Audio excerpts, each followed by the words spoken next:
Hello everyone and welcome back for tonight's episode of Poetry Live, where I'm going to be reading some Emily Dickinson. Hello everyone, come in. Wow! Big lot of people already through the door. Hello Kathy and Carly and Danny and Noel, welcome! Hello! Hi Kathy. Hope you're looking forward to this tonight. Hopefully, well, it'll be a little bit somber at times because Emily was quite somber, but not as somber as last night. Last night was heavy, and we won't get that heavy tonight. We can't get heavy every night. Hi Arkadina, come in. Take up a seat. Settle yourself down for tonight's Emily Dickinson reading. Hello. Oh, lots of hearts. Thank you guys. Thank you. I hope you're all sitting very comfortably. Hello Marissa. Hello Mary. Hello. How are you all? I hope you're all doing very well. Hello Rosella. Thank you Callum. Thank you Noel. I'm glad you feel that way. It's great to have you here. Evening Mary. Hello. I hope you're sitting very, very comfortably for tonight's reading. Hello Susan. Come in. Welcome back everyone. Hi Damien. Hi. Come in, take a seat Damien. We're just about to get started with tonight's Emily Dickinson. Hello Rosella. Hello everyone. Welcome to tonight's episode of Poetry Live, where Jess has asked us to go and do some Emily Dickinson, so we'll go and do Dickinson. I think Mary managed to settle the question last night of is Byron better than Petrarch, with a resounding win for Petrarch beating Byron. So well done Mary, I think you managed to win that one. I do side with you as well. I think Petrarch is the better poet of the two. I think Petrarch's probably better than most poets altogether. So there, a win for Italy over England, I'm sure. Anyway, let's get into tonight's episode of Poetry Live as we go and do some Emily Dickinson, and I will open with how very gracious of you, Danny. How very gracious. You can back whoever you want. Hello, and hello Maurice. Hello RJ. Come in, sit down. We're about to begin Poetry Live with some Emily Dickinson. I'm going to open tonight with I Taste a Liquor Never Brewed. I taste a liquor never brewed, from tankards scooped in pearl. Not all the vats upon the Rhine yield such an alcohol. Inebriate of air am I, and debauchee of dew, reeling through endless summer days from inns of molten blue. When landlords turn the drunken bee out of the foxglove's door, when butterflies renounce their drams, I shall but drink the more, till seraphs swing their snowy hats, and saints to windows run, to see the little tippler leaning against the sun. That's Emily taking a hard subject with drinking, but still doing it in her playful little voice. Hi Vivi, hello. Hi Carl, come in. We're doing some Emily Dickinson. I'm just going to go out and pick some from random. This is from random looking for, here we go. Not random at all. Hi Vivi. My next poem is going to be Because I Could Not Stop for Death. Because I could not stop for death, he kindly stopped for me. The carriage held but just ourselves and immortality. We slowly drove, he knew no haste, and I had put away my labour and my leisure too, for his civility. We passed the school, where children strove at recess in the ring. We passed the fields of grazing grain. We passed the setting sun, or rather, he passed us. The dews drew quivering and chill, for only gossamer my gown, my tippet only tulle. We paused before a house that seemed a swelling of the ground. The roof was scarcely visible, the cornice in the ground. Since then 'tis centuries, and yet feels shorter than the day I first surmised the horses' heads were toward eternity. Dickinson would have been 60 when she wrote that poem. So in the 1800s, we can imagine that 60, cracking old age to get to, but very close to the door of death. Yes, powerful stuff, Susan. Thank you. Glad you guys are enjoying that one. We're going to continue with our next one with A Bird Came Down the Walk. A bird came down the walk. He did not know I saw. He bit an angel worm in halves and ate the fellow raw. And then he drank a dew from a convenient grass, and then hopped sideways to the wall to let a beetle pass. He glanced with rapid eyes that hurried all around. They looked like frightened beads, I thought. He stirred his velvet head like one in danger, cautious. I offered him a crumb, and he unrolled his feathers and rowed him softer home. Then oars divide the ocean to silver for a seam, or butterflies off banks of noon leap plashless as they swim. There. This flightiness within Emily Dickinson, this sense of nature and escaping. We're going to continue this theme now with our next poem. I'm glad you liked it, Susan. It is a nice poem, isn't it? We're going to continue with our next poem with I Heard a Fly Buzz When I Died. At which point, when Emily did this one, she was 66. So, yes, late Emily. Death is a heavy theme in late Emily, and it's hardly an uncommon theme in early Emily. I heard a fly buzz when I died. The stillness in the room was like the stillness in the air between the heaves of storm. The eyes around had wrung them dry, and breaths were gathering firm for that last onset when the king be witnessed in the room.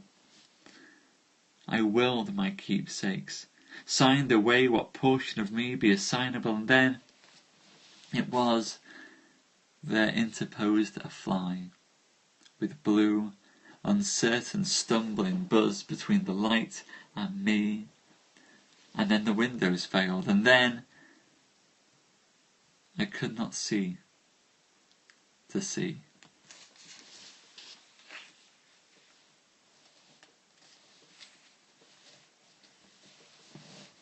There we go. That was Emily with I Heard a Fly Buzz. It is sad, isn't it, Susan? This is, and do you know what? And we've got Keats tomorrow as well. Keats, we are going like Petrarch, then Emily Dickinson, then Keats, guys. I'm going to have to break it up at some point. Just tell you what. So this doesn't all get too heavy. So we don't get too heavy with this. I'm going to finish off tonight with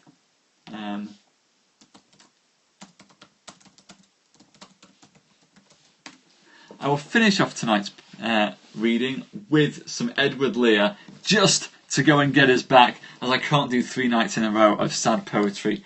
Should have planned that one a little bit better. Anyway, I will continue on with Emily for now, with A Narrow Fellow in the Grass. A narrow fellow in the grass occasionally rides. You may have met him, did you not? His notice sudden is. The grass divides as with a comb, a spotted sheaf is seen, and then it closes at your feet, and open furthers on. He likes a boggy acre, a floor too cool for corn, yet when a boy and barefoot, I have more than at noon have passed. I thought a whiplash, unbraiding in the sun, then stooping to secure it, it wrinkled and was gone. Several of nature's people I know, and they know me. I feel for them a transport of cordiality, but never met this fellow, attended or alone, without a tighter breathing, and 0 at the bone. Got a bit of a yawn there. I've been up a while this morning, but there. Some more melancholy Emily for you. Not so melancholy as previously, though. Can we go and shift some Emily to there? Okay, I'm going to go for our next poem. Glad you like that, Kathy. With I like to see it lap the miles. I like to see it lap the miles, and lick the valleys up, and stop to feed itself at tanks, and then prodigious step around the pile of mountains, and supercilious peer in shanties by the sides of roads, and then a quarry purr to fit its ribs, and crawl between, complaining all the while in horrid hooting stanza, then chase itself downhill, and neigh like boners, then, punctual as a star, stop, docile and omnipotent, at its own stable door.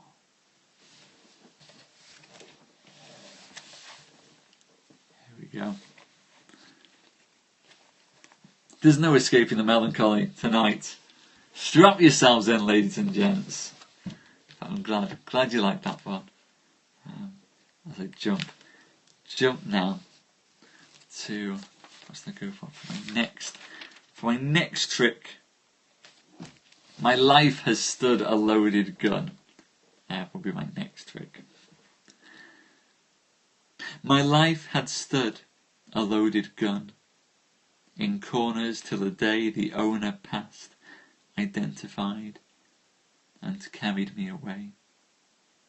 And now we roam in sovereign woods, and now we hunt the doe, and every time I speak for him, the mountains straight reply. And do I smile? Such cordial light upon the valley glow, it is as a Vesuvian face had let its pleasure through.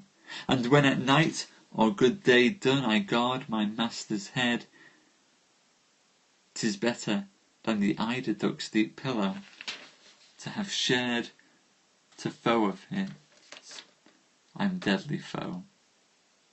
None stir the second time on whom I lay a yellow eye or an emphatic thumb, though I than he may longer live, he longer must than I, for I have but the power to kill, without the power to die. Here we go. Lovely. Lovely. I like that one. I like this image of the hunting dog. It's a sad poem, Susan, but at the same time, there is love in that poem. There is comradeship, there is friendship, there's loyalty. That is quite a complex poem, so I can't be too sad about it, because I know that it's got some nice sentiment in there. Very, very powerful, Susan. Very powerful.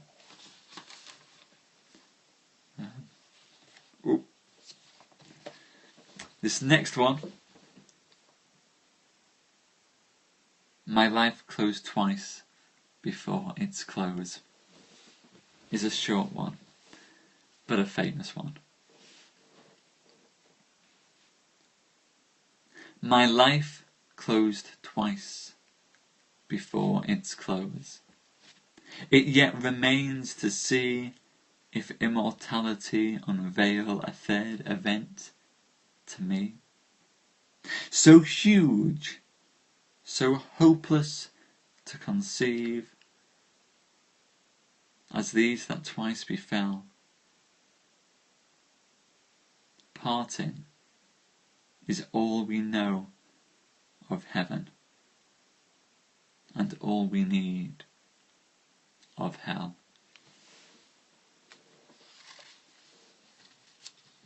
Now that one's sad. That one's sad. But still wonderful. She's such a talented poet. So I'm glad. Oh, you guys really like that one. I'm glad you guys really like that one. I'm going to go for one last Emily tonight, and then I will switch and we'll do some Edward Lear and end on a brighter note, if you don't mind, for my sake. I felt a funeral in my brain, and mourners to and fro kept treading, till it seemed that sense was breaking through.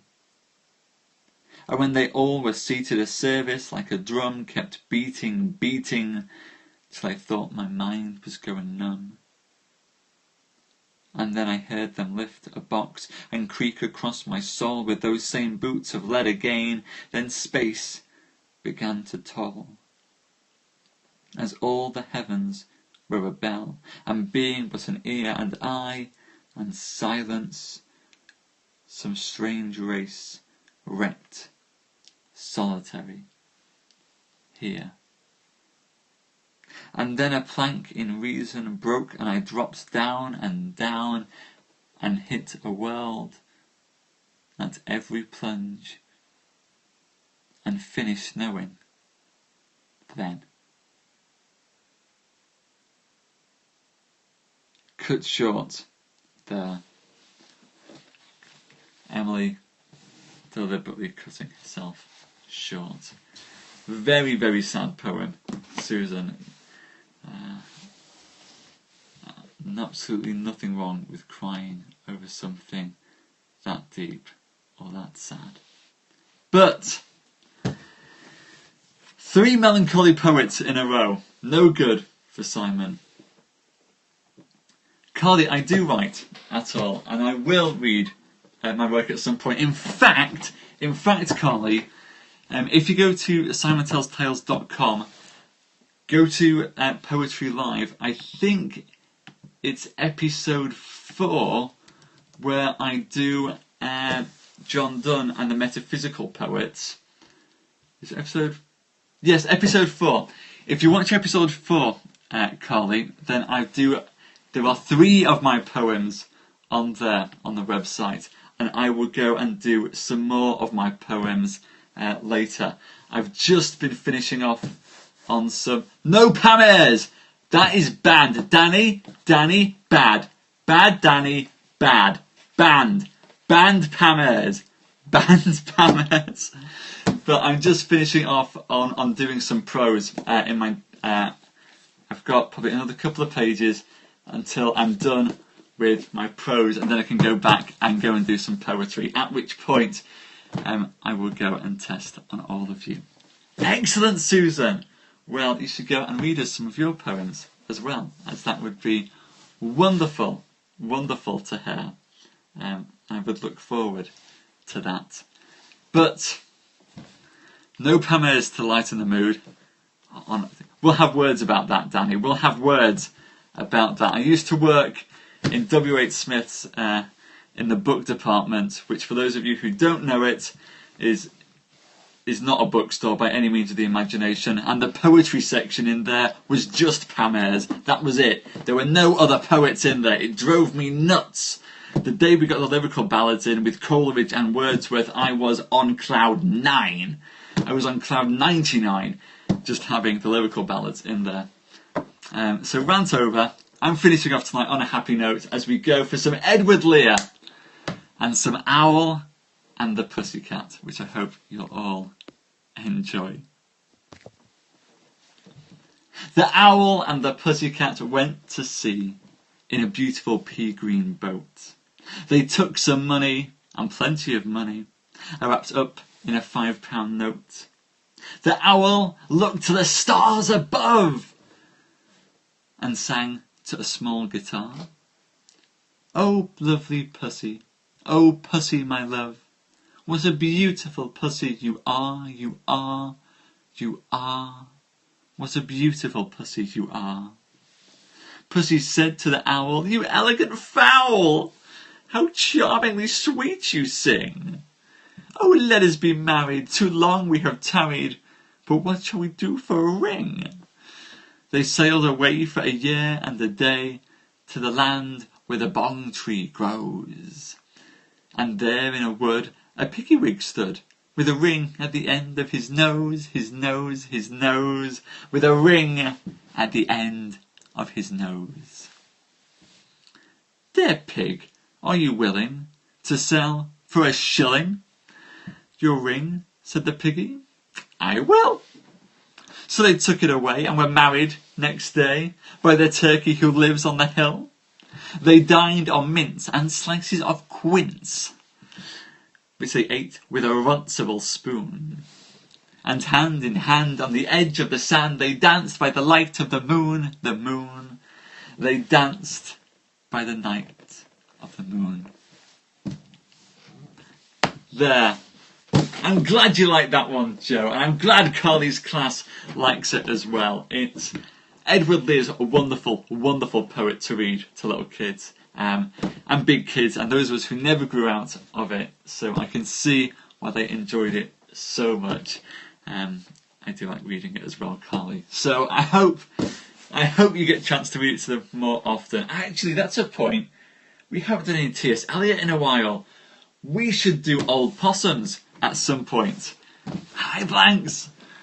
Tell you what, I'm going to do a request for me on Poetry Live. Next week I'm going to do some Old Possums by T.S. Eliot because I like it. There. Next week we'll do some T.S. Eliot, this time on Thursday. And if anybody else has got any recommendations or things that they'd like to hear read on Poetry Live, please let me know. Give me a shout and I will go and get it in. Yes! Yes, Danny. Much better, in my opinion. Of course, if anybody does like Pam Ayres, you're all entitled to like and enjoy Pam Ayres. She's just not my cup of tea. Not by a long shot. So... Yes, Kathy. Yes, Kathy, I will. Quite a good point. Thank you. I will. Excellent, Blanks. Do please tweet in. Tweet them in and we'll get them sorted. But yes, I will. I'll let everyone know an hour in advance of what we're reading on the show. And please keep those requests coming in. We'll do some T.S. Eliot next week. Tomorrow is actually Carly's request as we go and do some Keats. Excellent, Kathy. Well, get the Petrarch. The Petrarch's wonderful. But yes, tomorrow night is going to be Keats, which Carly's requested. So I'm really looking forward to reading that. It will be a little bit melancholy as well. So I might have to go and put in. I might finish off tomorrow night, depending on how heavy the Keats gets, Carly. And I hope you don't mind. I might have to finish off tomorrow night with something else. But I'll leave that until tomorrow night to find out what we'll use if the Keats gets too heavy. A nice palate cleanser, some catharsis at the end of Poetry Live. That's what we all need. Anyway, thank you, everyone. Thank you so much for coming tonight. A surprise, Carly. That's what you want. A surprise. I will surprise you all as we go for this thing. Well, thank you, Isella. Do watch the replay. I'm sure you'll enjoy it. Thank you, Joe. Thank you, Carly. Thank you, Danny. Thank you, RJ and Blanks and Sylvia. Thank you, everyone, for coming. And Arkadina and Danny and Kathy. You're all wonderful. So thank you. Oh, thank you, Simone. Thank you. Thank you, guys. I hope you really, really enjoyed tonight's show. I'll see you again at the same time tomorrow for more poetry. And yes, if you want to go and see any of the old shows, head over to SimonTellsTales.com. And at some point, I will write a banner so I can hold it up. But otherwise, you know the drill. Thanks, guys. Have a wonderful night, evening, morning, afternoon, wherever you are.